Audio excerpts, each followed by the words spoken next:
तुम लोगों के साथ भी बहुत बारी ऐसा हुआ होगा ना कि तुमने फर्स्ट कंपोनेंट से फोर्थ कंपोनेंट में कुछ डेटा भेजा।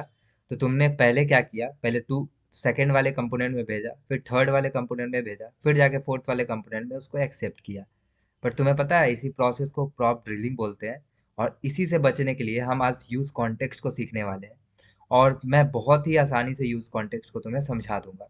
सबसे पहले थोड़ा सा प्रॉब्लम एक्चुअल में जाके समझते हैं कोड के बेसिस पे, यानी कि कोड करके समझते हैं कि प्रॉप ड्रिलिंग क्या होता है भाई। फिर उसका सॉल्यूशन यूज कॉन्टेक्स्ट होगा जो कि मैं तुम्हें बताने वाला हूँ। और इतना आसान तरीके से कोई तुम्हें नहीं बताया होगा। अब देखो यहाँ पे ना मैंने सिंपल सा एक वी टैब बनाया है, जिसके अंदर मैंने सिर्फ ऐप को रखा है, index dot C S S को रखा है जो कि इसका भी यूज नहीं है वैसे तो, और main dot J S x को रखा है। अब ध्यान से सुनना, कॉन्टेक्स्ट को यूज करने के पहले सबसे पहले मैं तुम्हें बताता हूँ कुछ कंपोनेंट बना के, और थोड़ा सा प्रॉप ड्रिलिंग करता हूँ और फिर बताता हूँ। देखो सबसे पहले तो मैं कंपोनेंट बनाऊंगा। कंपोनेंट का नाम रहेगा कंपोनेंट, कंपोनेंट कंपोनेंट एक सेकेंड, कंपोनेंट ए डॉट जेएसएक्स। ये पहला कंपोनेंट हो गया, ठीक है। एक और कंपोनेंट बनाते हैं, लेकिन उससे पहले हम क्या करते हैं, इसके अंदर थोड़ा सा लिख लेते हैं। उसके बाद इसी तरीके से मैं थोड़ा सा तेजी में चार कंपोनेंट बना देता हूँ। देखो मैंने यहाँ पे चार कंपोनेंट बना दिया है, component A, component B, component C और कंपोनेंट डी। अब मैं इस ऐप के अंदर आता हूँ, और इस ऐप के अंदर मैं एक वेरिएबल बनाता हूँ मैसेज नाम से। इसके अंदर मैं लिख देता हूँ लेट सपोज प्रॉप ड्रिलिंग सीख रहे हैं। ठीक है, ये मैंने लिख दिया। और उसके बाद मैं क्या करूंगा, इस कंपोनेंट ए को मैं सिंपली इस ऐप के अंदर दिखा दूंगा। ठीक है, इस ऐप के अंदर मैं सिंपली आऊंगा, और इसके अंदर मैं क्या करूंगा, सिंपली कंपोनेंट कंपोनेंट ए को सिंपली इंपोर्ट करके और यहाँ पे यूआई में शो कर दूंगा। तो मुझे यहाँ पे कंपोनेंट ए लिखा हुआ दिख जाएगा।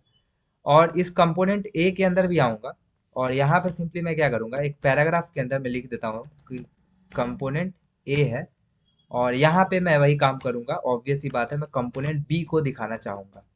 ठीक है, कंपोनेंट बी को मैंने दिखा दिया।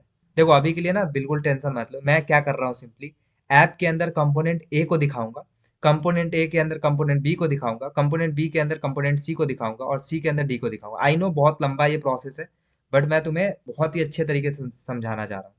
तो इस काम को मैं थोड़ा कर लेता हूँ, यहाँ पे फिर से आऊंगा और यहाँ पे पैराग्राफ लिखूंगा, और लिखूंगा क्या, component component B, component B लिखूंगा। और इसके अंदर मैं सिंपली कंपोनेंट सी को कंपोनेंट सी को क्या करूंगा, इंपोर्ट कर दूंगा। ठीक है, तो कंपोनेंट सी इसके अंदर दिख जाएगा। अब वही काम करूंगा कंपोनेंट सी के अंदर, सेम काम करूंगा, नीचे आऊंगा, पैराग्राफ में लिखूंगा कंपोनेंट सी, और यहाँ पे मैं किसको दिखाऊंगा, इस बार कंपोनेंट डी को दिखाऊंगा। तो कंपोनेंट डी को मैंने दिखा दिया। और और कुछ करना है, और कुछ नहीं करना है। और यहाँ पे मैं डिव के अंदर, पैराग्राफ के अंदर लिख देता हूँ कंपोनेंट डी। मैं तुम्हें एक बार एक्सप्लेन कर देता हूँ मैंने क्या किया अभी तक, ठीक है। तो तुम ध्यान से देखो, मैंने ना कंपो ऐप के अंदर कंपोनेंट ए को शो कर दिया है, रेंडर कर दिया है। फिर कंपोनेंट ए के अंदर बी को किया है, बी के अंदर सी को किया है, और सी के अंदर डी को किया है। अब मैं चाहता हूँ, ध्यान से सुनना, मैं चाहता हूँ कि ये मैसेज जो है ना, ये मैसेज को मैं कंपोनेंट ए में ना, कंपोनेंट बी में नहीं, कंपोनेंट सी में नहीं, बल्कि कंपोनेंट डी में डायरेक्ट एक्सेस कर पाऊँ, यानी कि कंपोनेंट डी में दिखा पाऊँ। ये काम मैं कैसे कर सकता हूँ, ध्यान से सुनना। तो क्या मैं ये काम ऐसे कर सकता हूँ कि डायरेक्टली इसमें मैंने पास किया, मैंने यहाँ पे पास किया मैसेज को, लेट सपोज मैसेज को पास किया, और इसके अंदर मैसेज पास कर दिया। अब क्या मैं इसके अंदर इस प्रॉप्स को एक्सेप्ट कर सकता हूँ, क्या मैं इसके अंदर कर सकता हूँ, तो नहीं कर सकता हूँ। तो इसके लिए मुझे क्या करना पड़ेगा, मुझे सबसे पहले, ध्यान से सुनना है, बहुत लंबा प्रोसेस है। सबसे पहले मुझे इसमें मैसेज को लेना पड़ेगा, और यहाँ पे मुझे मैसेज को फिर से पास करना पड़ेगा। ठीक है, मैंने पास कर दिया। अब मुझे बी में भी पास करना पड़ेगा, क्यों, क्योंकि बी में भी एक्सेप्ट करना पड़ेगा। तो मैंने मैसेज को यहाँ एक्सेप्ट किया, और सिंपली मैसेज को यहाँ पे पास कर दिया, यहाँ पे मैसेज को पास कर दिया। अब मुझे सी में भी यही काम करना पड़ेगा भाई। तो ये देख रहे हो कितना ज्यादा लेंदी और कितना ज्यादा रिपीटेटिव कोड हो रहा है। तो मैसेज को मैंने यहाँ पे भी पास कर दिया। मतलब कि मैं प्रॉप ड्रिलिंग कर रहा हूँ, मतलब इस ऐप से ए में पास किया प्रॉप को, बी में पास किया प्रॉप को, फिर सी में पास किया प्रॉप को, फिर जाके मुझे यहाँ पे डी में, जैसे ही यहाँ मैंने डी कंपोनेंट में पास किया प्रॉप, तब जाके मैं यहाँ पे डी में एक्सेप्ट कर सकता हूँ प्रॉप्स को। क्या कर सकता हूँ? एक्सेप्ट कर सकता हूँ प्रॉप्स को। और तब यहाँ पे लेट सपोज मैं यहाँ पे कोलोन देके उस प्रॉप्स को दिखा भी देता हूँ। तो मैसेज को मैं दिखा देता हूँ। अब तुम अगर जाओगे तो तुम ध्यान से देखो, कंपोनेंट ए बी सी दिख रहा है, डी के पास ये प्रॉप आ चुका है कि प्रॉप ड्रिलिंग सीख रहे हैं, जो भी मैसेज हमने पास किया था ऐप से। तो ये काम देख रहे हो कितना ज्यादा रेपिटेटिव और कितना ज्यादा मतलब लेंदी कोड है। अगर मान लो बहुत सारा कंपोनेंट में तुम्हें किया है ऐसे, तब तो बहुत ज्यादा प्रॉप ड्रिलिंग होगा। और इसी चीज से बचने के लिए तुम्हें यूज कॉन्टेक्स्ट को यूज करना है। यूज कॉन्टेक्स्ट बोलता है, ध्यान से सुनना, मैंने तुम्हारे लिए यहाँ कुछ डायग्राम बनाया है। तो यहाँ पे इसको मैं उठाकर थोड़ा सा इधर करता हूँ। अब देखो ध्यान से सुनो, यूज कॉन्टेक्स्ट में क्या होता है कि तुम सिंपली एक कॉन्टेक्स्ट बनाते हो। अब इसको लेमन भाषा में समझाता हूँ तुम्हें। कॉन्टेक्स्ट मतलब कि तुम एक स्टोर बनाते हो, एक स्टोर रूम बनाते हो, जिसके अंदर तुम कुछ सामान रख देते हो और बोलते हो कि भाई जिस भी कंपोनेंट को अगर ये वैल्यू चाहिए, तो वो कंपोनेंट चुपचाप आके यहाँ से डायरेक्ट ले जाए। अगर कंपोनेंट 4 को चाहिए, तो ये कंपोनेंट 1 2 3 से पास करके 4 को नहीं देगा, बल्कि मैंने एक स्टोर रूम ही बना दिया है। अब इस स्टोर रूम से जिस भी कंपोनेंट को कुछ चाहिए, जाके तुम सिंपली वहां से ले लो। कैसे करना है थोड़ा सा कोड की मदद से समझ लेते हैं। यहाँ पे सबसे पहले हम वो स्टोर बना लेते हैं। हम एक कॉन्टेक्स्ट नाम का फोल्डर बनाते हैं और इसके अंदर मैं सिंपली स्टोर नाम का कॉन्टेक्स्ट बनाऊंगा। और यहाँ पे मैंने कॉन्टेक्स्ट बना दिया है।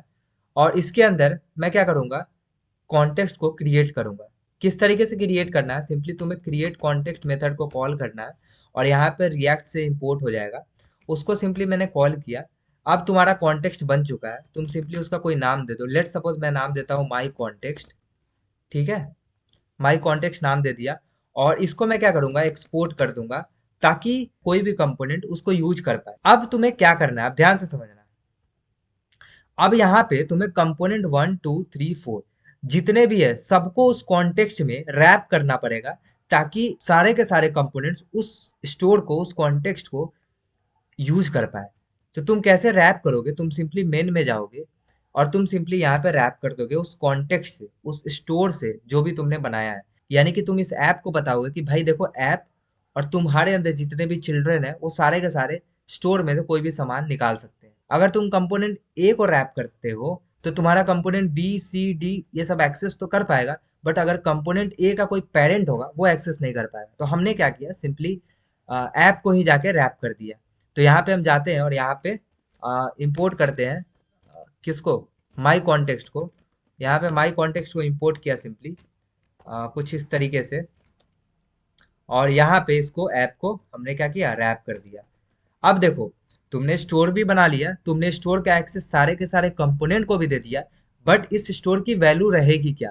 तो इस स्टोर की वैल्यू रहेगी तुम्हारा, सबसे पहले तो तुम्हें डॉट प्रोवाइडर यहाँ लिखना पड़ेगा। क्यों? क्योंकि तुम्हें इस वैल्यू को प्रोवाइड करना है सारे कंपोनेंट को। सारे कंपोनेंट मतलब जो भी इसके अंदर रैप हुआ है, ऐप रैप हुआ तो ऐप को प्रोवाइड हो जाएगा। अब ऐप के अंदर जो भी कंपोनेंट रहेगा, चाहे वो कंपोनेंट ए हो, बी हो, सी हो, कुछ भी हो, वो एक्सेस कर पाएगा। तो अब पूछेगा कि भाई तुम वैल्यू क्या रखना चाहते हो, तो मैं यहाँ पे क्या कर सकता हूँ, सिंपली यहाँ पे एक मैसेज पास कर सकता हूँ। लेट सपोज मैंने यहीं पे बना लिया मैसेज। मैसेज के अंदर हमने लिख दिया यूज कॉन्टेक्स्ट सीख रहे हैं। ठीक है, ये हमने लिख दिया। अब इस मैसेज को तुम्हें पास करना है। तुम कैसे करोगे पता है, तुम सिंपली यहाँ लिखोगे वैल्यू और यहाँ पे वैल्यू पास कर दोगे मैसेज। जो भी तुम्हें स्टोर के अंदर वैल्यू डालना है वो सिंपली तुमने वैल्यू प्रोवाइड कर दिया सारे के सारे कंपोनेंट को। अब ये मैसेज को यानी कि इस वैल्यू को एक्सेस करना है, तो तुम्हें सिंपली क्या करना पड़ेगा। देखो तुमने क्या क्या स्टेप्स किए। सबसे पहले तुमने एक कॉन्टेक्स्ट बनाया। ठीक है, मैंने एक कॉन्टेक्स्ट बना लिया यानी कि स्टोर रूम बना लिया। उस स्टोर रूम के अंदर मैंने उस कॉन्टेक्स्ट को बना के और मैंने ऐप को रैप कर दिया माई कॉन्टेक्स्ट के अंदर। ठीक है, ये भी काम हो गया। और उसके साथ ही मैंने वैल्यू को प्रोवाइड भी कर दिया। बहुत अच्छा बात है, मतलब सारा कुछ तो हो गया। अब कंपोनेंट का काम है कि उस स्टोर रूम से सामान निकाल पाए, यानी कि उस कंपोनेंट से, कॉन्टेक्स्ट से सामान निकाल पाए। तो कंपोनेंट डी चाहता है कि उसमें से सामान निकाले, तो कंपोनेंट डी क्या करेगा, सिंपली यूज कॉन्टेक्स्ट करेगा, यानी कि उस कॉन्टेक्स्ट को यूज कर पाएगा, उस स्टोर रूम को यूज करेगा। तो सिंपली यूज कॉन्टेक्स्ट तुम्हें कॉल करना है और ये रिएक्ट से इंपोर्ट हो जाएगा। और यहाँ पे कॉल करने के साथ तुम्हें ये तो बताना पड़ेगा ना कि कॉन्टेक्स्ट, कौन सा कॉन्टेक्स्ट तुम्हें यूज करना है, कौन सा स्टोर रूम तुम्हें यूज करना है। तो तुम बताओगे देखो भाई, हमने जो माई कॉन्टेक्स्ट करके स्टोर रूम बनाया था ना, जिसको मैंने एक्सपोर्ट भी किया था यहाँ पे माई कॉन्टेक्स्ट को, इसी कॉन्टेक्स्ट को हमें क्या करना है, यूज करना है। तो तुम बोलोगे यहाँ पे कि माई कॉन्टेक्स्ट को यूज करना है, माई कॉन्टेक्स्ट को भी सिंपली यहाँ से इंपोर्ट कर लोगे तुम। अब ये यूज हो जाएगा और स्टोर रूम यूज करने के बाद तुम्हें वो वैल्यू भी दे देगा, जो भी वैल्यू तुमने यहाँ पे प्रोवाइड किया था। और यहाँ पे हम क्या करते हैं, उस वैल्यू को यानी कि उस मैसेज को हम सिंपली एक्सेप्ट कर लेते हैं और थोड़ा सा उस मैसेज को लॉक करके देखते हैं कि क्या दिखा रहा है हमें।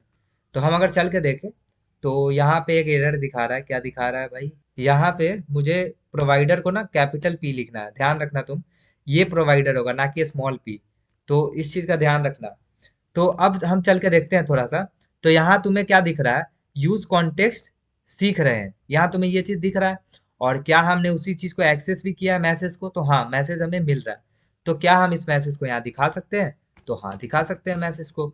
तो मैसेज हम यहाँ पे यूआई पे दिखा देते हैं, यूज कॉन्टेक्स्ट सीख रहे हैं। तो तुमने देखा कि हमने मेन डॉट जेएसएक्स में एक मैसेज रखा था, अब इस मैसेज को हमने स्टोर रूम में डाल दिया। अब इस स्टोर रूम से सब जो भी कंपोनेंट को चाहिए, वो कंपोनेंट सिंपली यूज कॉन्टेक्स्ट का यूज करके और वो स्टोर रूम का नाम बता के उस वैल्यू को एक्सेस कर पा रहा है। तो अगर मैं यहाँ पे मेन डॉट जेएसएक्स के अंदर कोई ऑब्जेक्ट भी डालू ना, तो उस ऑब्जेक्ट को भी मैं एक्सेस कर पाऊंगा। ध्यान से देखना, मैं लेट सपोज कि एक ऑब्जेक्ट डालता हूँ जिसके अंदर मैं नेम के अंदर आकाश लिखता हूँ। अब मैं इस मैसेज को पास करता हूँ और यहाँ पे सिंपली इस मैसेज को हटाता हूँ अभी के लिए। और यहाँ पे हम प्रिंट करके देखते हैं कि इस मैसेज के अंदर हमें मिल क्या रहा है। तो तुम ध्यान से देखो कि यहाँ पे एक ऑब्जेक्ट मिल रहा है। तो तुम ऑब्जेक्ट भी पास कर पा रहे हो, ऑब्जेक्ट भी एक्सेस कर पा रहे हो, और एरे भी कर पाओगे और स्टेट भी कर पाओगे। ठीक है, तो तुम ये सब चीज को स्टोर रूम में डाल के और कहीं भी किसी भी कंपोनेंट में एक्सेस कर पाओगे। तो अगर मुझे ये नेम चाहिए तो मुझे क्या करना पड़ेगा, मैं सिंपली इस नेम को क्या कर पाऊंगा, डी स्ट्रक्चर कर पाऊंगा, क्योंकि ये एक ऑब्जेक्ट है। तो मैं ऑब्जेक्ट को इस तरीके से डी स्ट्रक्चर करके यूज कर पाऊंगा और मैं यहाँ पे भी नेम को यूज कर पाऊंगा। ठीक है, तो यहाँ पे मैंने नेम को यूज कर दिया। अब यहाँ पे तुम्हें नेम दिखा रहा है आकाश। सो आई होप तुम्हें यूज कॉन्टेक्स्ट समझ में आया होगा कि किस तरीके से हम एक स्टोर बना रहे हैं, उसको प्रोवाइड कर रहे हैं, उसके अंदर वैल्यू डाल के, और उस वैल्यू को कोई भी कंपोनेंट एक्सेस कर पा रहा है विदाउट प्रॉप ड्रिलिंग। ठीक है, तो प्रॉप ड्रिलिंग से भी बच गए, यूज कॉन्टेक्स्ट का यूज भी हो गया। आई होप तुम्हें समझ में आया होगा। मिलते हैं नेक्स्ट वीडियो में, टिल देन बाय।